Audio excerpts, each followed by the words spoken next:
26 फरवरी 2019 को इंडिया ने surgical strikes 2.0 conduct किए। मिराज 2000 ने बम बरसाए पाकिस्तान की जमीन पर। This is huge. एलओसी को कभी भी इंडियन एयरफोर्स ने क्रॉस नहीं किया है।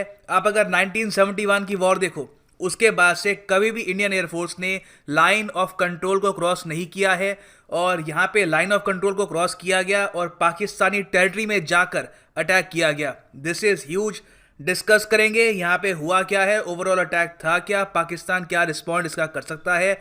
Obviously a lot to know, a lot to discuss as always. Now surgical strikes 2.0 के बारे में हमको एक्चुअली सबसे पहले पता लगा पाकिस्तान के मेजर जनरल आसिफ गफूर से। इन्होंने ट्विटर पे ये स्टेटमेंट दी। इन्होंने ये कहा, Indian air force violated line of control, Pakistan air force immediately scrambled, Indian air force gone back, details to follow. ये स्टेटमेंट सबसे पहले आई थी पाकिस्तानी साइड से। इंडियन एयरफोर्स के विमानों ने पाकिस्तानी धरती पर बम बरसाए रात के 3:30 के आसपास। अब इस समय फनी बात यह है क्योंकि उससे करीब 3-4 घंटे पहले पाकिस्तानी डिफेंस की तरफ से ये ट्वीट आई थी, sleep tight because Pakistan air force is awake. उसी के कुछ घंटों बाद पाकिस्तान की धरती पर मिराज 2000 ने अटैक किया। अगर हम पाकिस्तानी वर्जन को यहाँ पे माने, पाकिस्तानी वर्जन यहाँ पे काफ़ी सारी बातें बताता है, मगर सबसे प्राइमरी वर्जन उनका ये था कि जब इंडियन एयरफोर्स ने लाइन ऑफ कंट्रोल को क्रॉस किया तो पाकिस्तानी एयरफोर्स के विमान भी अपनी तरफ से टेक ऑफ कर चुके थे। तो हम कह सकते हैं कि ये 1971 से पहली बार है जब इंडियन एयरफोर्स और पाकिस्तानी एयरफोर्स डायरेक्टली आमने सामने थी। नाउ जो 12 मिराज 2000 थे जिन्होंने लाइन ऑफ कंट्रोल को क्रॉस करके पाकिस्तान की धरती पर अटैक किया है, वो किस लोकेशन पे अटैक उन्होंने किया ये जान लेते हैं। देखो, मेन यहाँ पे एरिया था बालाकोट। ये आप देख सकते हैं, ये एक फोटो है, भी आपको बड़े मैप पे दिखाऊंगा। ये जम्मू कश्मीर है। यहाँ पे ये आप देखोगे इस्लामाबाद से नॉर्थ को कुछ किलोमीटर दूर यहाँ पे आपको मिलेगा बालाकोट। ये एक नोन टेररिस्ट ट्रेनिंग कैंप है। इसके बारे में विकीलीक्स में भी काफ़ी बार लिखा जा चुका है। ये आप देख सकते हैं, ये सोर्स है विकीलीक्स का। ये यूएस के गवर्नमेंट डॉक्यूमेंट्स और यहाँ पे साफ साफ लिखा हुआ है बालाकोट पाकिस्तान में एक मिलिटेंट ट्रेनिंग कैंप है। यहाँ पर तालिबान को भी ट्रेनिंग मिल चुकी है। तो यहाँ पे एक बहुत ही खूंखार आतंकवादी था यूसुफ अजहर। यूसुफ अजहर माना जाता है कि मसूद अजहर, जिसने रिसेंटली पुलवामा अटैक में मेन रोल निभाया था, उसका ब्रदर इन लॉ है। और 1999 में जो कांधार में एक एयरप्लेन को हाईजैक किया गया था जिसके बदले मसूद अजहर को इंडिया को छोड़ना पड़ा था, उसमें भी ये शामिल था। तो ये इंडिया की मोस्ट वांटेड लिस्ट में बहुत ही लंबे समय से था, इंटरपोल की मोस्ट वांटेड लिस्ट में भी बहुत लंबे समय से था, और ये उस वक्त बालाकोट में मौजूद था। क्या इसकी डेथ हुई है ये ऑफ कोर्स हम पुख्ता कर नहीं सकते क्योंकि मिराज 2000 जो हमारी तरफ से गए थे उन्होंने यहाँ पर बस बम बरसाए हैं और उसके बाद वो वापस चले गए। तो हम कंफर्म नहीं कर सकते यहाँ पे कि अजहर की डेथ हुई है या नहीं। अब लोकेशन को समझने के लिए यहाँ पे ध्यान देना, ये है हमारा प्यारा भारत और यहाँ पर 26 फरवरी 2019 को रात के 3 से लेकर 3:30 बजे के आसपास हमारी तरफ से 12 मिराज विमान यहाँ से निकले और उन्होंने लाइन ऑफ कंट्रोल क्रॉस करी।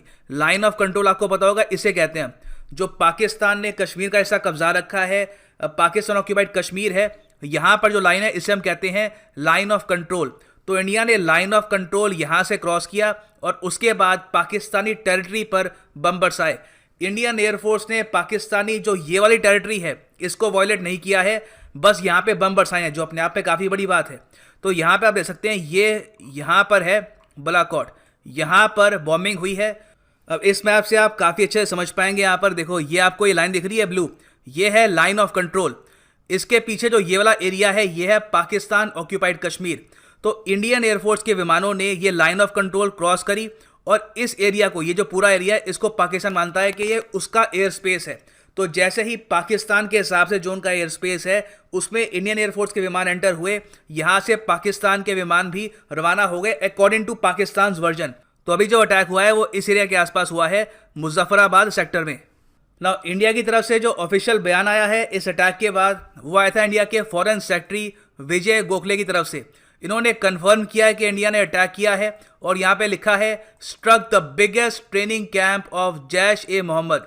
जैश ए मोहम्मद जिसने पुलवामा अटैक में मेन रोल निभाया था, इन्होंने रिस्पॉन्सिबिलिटी ली थी इस अटैक की, उन्हीं को यहाँ पे टारगेट किया गया है। इनका जो यहाँ पे टेररिस्ट कैंप था बालाकोट में, वहीं पर बम बरसाए गए हैं।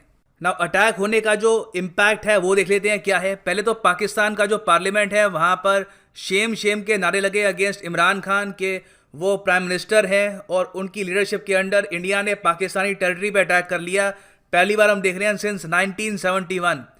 उसके बाद ये एक बहुत ही इंटरेस्टिंग ट्वीट है by our minister of external affairs, minister of state है विजय कुमार सिंह, वीके सिंह जी। इन्होंने यहाँ पे ये लिखा है कि वो कहते हैं कि वो इंडिया को ब्लीड करेंगे 1000 कट से। जो आपको पता होगा एक बहुत ही लंबे टाइम से एक पाकिस्तानी थ्योरी थी कि ब्लीड इंडिया विद 1000 कट्स, क्योंकि एक बार आप सिंगल अटैक नहीं कर सकते। तो आगे उन्होंने लिखा है we say that each time you attack us be certain we will get back to you harder and stronger, salute to the brave pilots. तो इस टाइप की जो स्टेटमेंट्स हैं ये इंडियन मिनिस्टर्स की तरफ से आनी स्टार्ट हो गई, सब कुछ ऑफिशियल होना स्टार्ट हो गया कि जेन्युइनली ये अटैक हुआ है। अब इसका हम रिस्पॉन्स क्या एक्सपेक्ट कर सकते हैं फ्रॉम पाकिस्तान, क्योंकि काफ़ी बड़ी बात है, पूरी उनकी जो टेरिटरी है वहाँ पे अटैक हुआ है। देखिए पाकिस्तान का जो सबसे पहला रिस्पॉन्स था उसी से ही हमको पता लग जाता है कि वो वापस अटैक नहीं करने वाले। ये बात ध्यान से सुनना, जैसे ही इंडियन एयरफोर्स के विमानों ने पाकिस्तानी टेरिटरी पे अटैक किया, जो टेररिस्ट कैंप था वहाँ पे अटैक किया, बताया जा रहा है करीब 200 से लेकर 300 कैजुअल्टीज़ वहाँ पर आई है।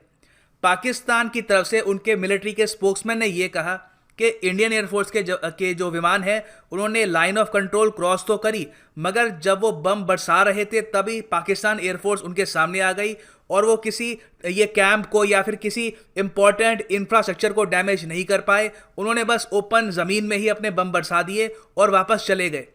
ये ऑफ कोर्स जो स्टेटमेंट है पाकिस्तानी मीडिया ही कॉन्ट्रडिक्ट कर रहा है।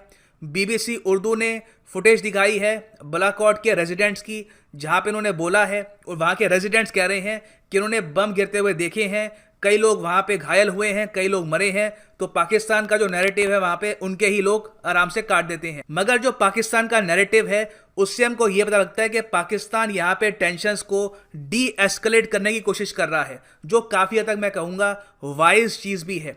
पाकिस्तान अफोर्ड नहीं कर सकता इंडिया के अगेंस्ट एक फुल फ्लेजेड वॉर। तो अभी के लिए क्या है कि प्राइम मिनिस्टर इमरान खान पे बहुत ज़्यादा प्रेशर है कि वो भी इसका जवाब दे। वहाँ पर भी लोग हैं, वहाँ पर भी जनता है, वहाँ पर भी नेशनलिज्म है, तो वो भी अपने प्राइम मिनिस्टर को कहेंगे कि हमारी धरती पर अटैक हुआ है, डू समथिंग अबाउट इट। तो उसके जवाब में पाकिस्तानी मिलिट्री ने नैरेटिव ये बुना है कि जो इंडियन अटैक था वो कुछ सीरियस था ही नहीं, उन्होंने बस खुली ज़मीन पर अटैक कर दिया। हाँ, हमारा जो एयर स्पेस है वो वायलेट हुआ है, उसके अगेंस्ट हम ऑफिशियली इंडिया को एक्सपोज करेंगे और कंप्लेन करेंगे। तो यहाँ पे पाकिस्तान ने ऑलमोस्ट कह दिया है कि यहाँ पे कोई वॉर वाला सिनेरियो नहीं होने वाला। जो ऑफिशियल स्टेटमेंट पाकिस्तान की तरफ से आई है उनके foreign affairs minister Shah Mahmood Qureshi से, वो ये आई है कि ये एक ग्रेव अग्रेशन है बाय इंडिया अगेंस्ट पाकिस्तान और उसके बाद हम रिटेलिएट करेंगे, हम कुछ करेंगे, ये सब नहीं कहा। तो यहाँ पे हम देख सकते हैं कि ये अब जो सिचुएशन है और ज़रा आगे नहीं बढ़ेगी। इंडिया ने जो यहाँ पे रिवेंज लेनी थी पुलवामा की वो ले ली है। पाकिस्तान के पास इतनी फायर पावर नहीं है कि वो रिटेलिएट कर सकें, तो वो अपने लोगों को यही बताएंगे कि जो अटैक था इंडिया का वो इतना सिवियर नहीं था। इससे पहले जो सर्जिकल स्ट्राइक हुआ था उसको वो ये कहते थे कि वो हुआ ही नहीं है, वो बस एक मूवी है और सब कुछ फिक्शनल था। ये सिंस एयरफोर्स ने किया है तो इसको ये बिल्कुल डिनाई नहीं कर सकते। तो अगला नैरेटिव यही बनता है कि डैमेज कुछ खास नहीं हुआ है।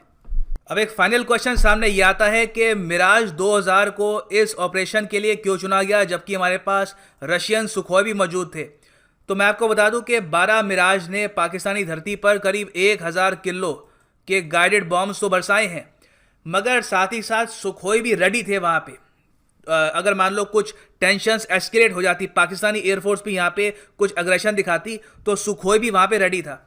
मगर मिराज इस काम के लिए काफ़ी इंपॉर्टेंट इसलिए है क्योंकि मिराज ऐसे छोटे ऑपरेशंस के लिए बहुत ही स्विफ्ट है और बहुत ही हल्का है।